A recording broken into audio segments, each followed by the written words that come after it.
Chapter 7 Financial Problems. Issue.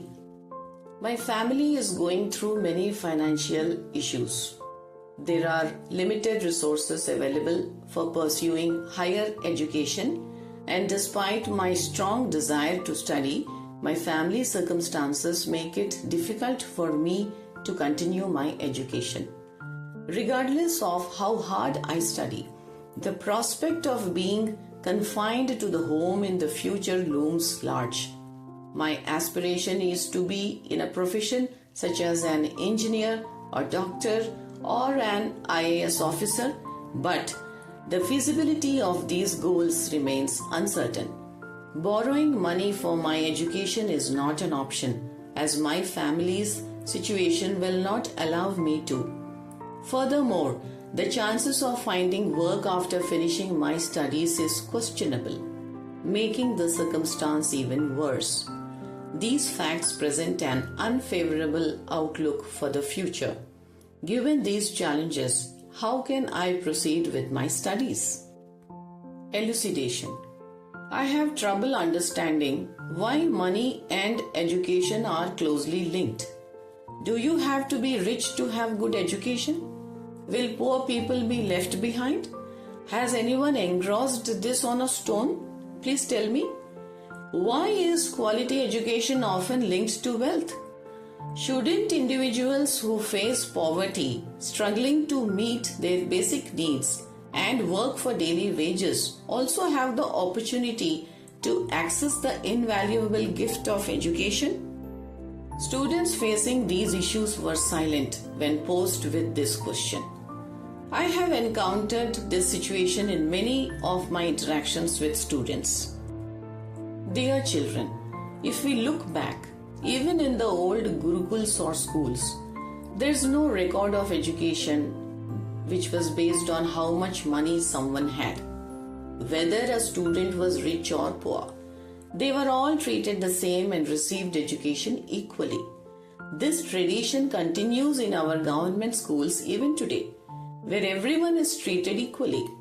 In reality, kids from not so rich families often do really well in school, sometimes even better than kids from wealthier families. Many individuals and organizations in our country are eager to help the children who come from economically challenged background but excel in their academics. The government also actively provides incentives and support to those who come from economically weaker sections of the society. They might as well secure admission into institutions with good educational facilities without feeling financially burdened. If a parent, guardian, is afraid to send their children or wards to such an institute because it is located far away and think that it is better to send them to a private one rather, often forget that the latter can cause a financial strain on them. The real concern lies with the children who come from such a background and struggle academically. Students who excel academically but face financial difficulties while getting admitted in a government institution can come to me at any moment for help. While thousands of students may have received this message, but not even 100 students have reached out in the last 2 decades, and that I think is sad. Even if some of them did, the unfortunate truth is that many among them do not meet the eligibility criteria. Suggestions. Students with financial difficulties can learn that money does not have to be a barrier to academic success by considering and following the recommendations and guidance provided below. Opt for education in government institutions only. Utilize all available government schemes. Consider home tuition to earn a little income if possible. Explore part-time job opportunities in your local area. Acquire a small skill like mehndi, driving, telemarketing, catering, etc. and earn during holidays. Seek assistance from non-profit government organizations, NGOs, that support diligent students. Approach the employers of your parents for possible support. Participate in competitions organized by central and state governments as well as voluntary organizations. If you excel academically, approach the school or college management for assistance. If you believe there is no chance of help, contact me immediately without hesitation. Inspirational quote: Giving up on your goal because of one setback is like slashing the other 3 tires because you got a flat.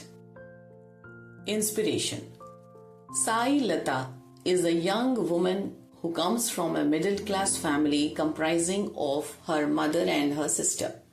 Her mother, a tailor, supplements their income by selling papads to support the education of both the daughters. Their relatives also face financial difficulties. Despite these circumstances, both the sisters excel in their studies and are nurtured by the love and care of their devoted mother. Sai Lata secured a seat at a private college at a reduced cost because of her outstanding performance in the 10th grade.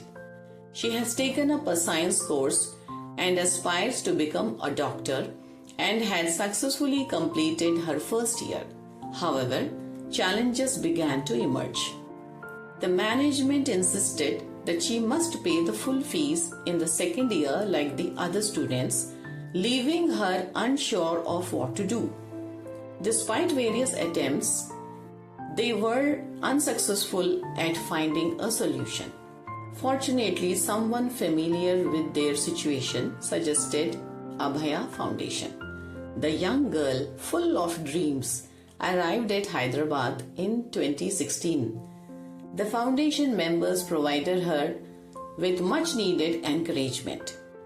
Today, she is an MBBS graduate, has proved that financial constraints are not insurmountable barriers to higher education.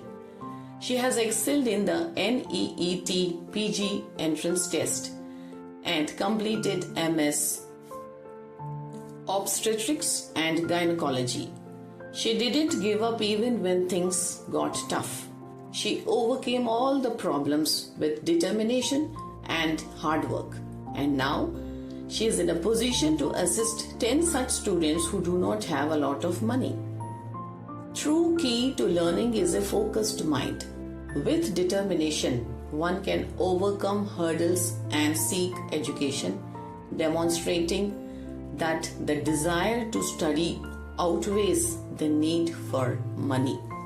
Now tell me, do you believe that financial difficulties are a barrier to studying? No and never.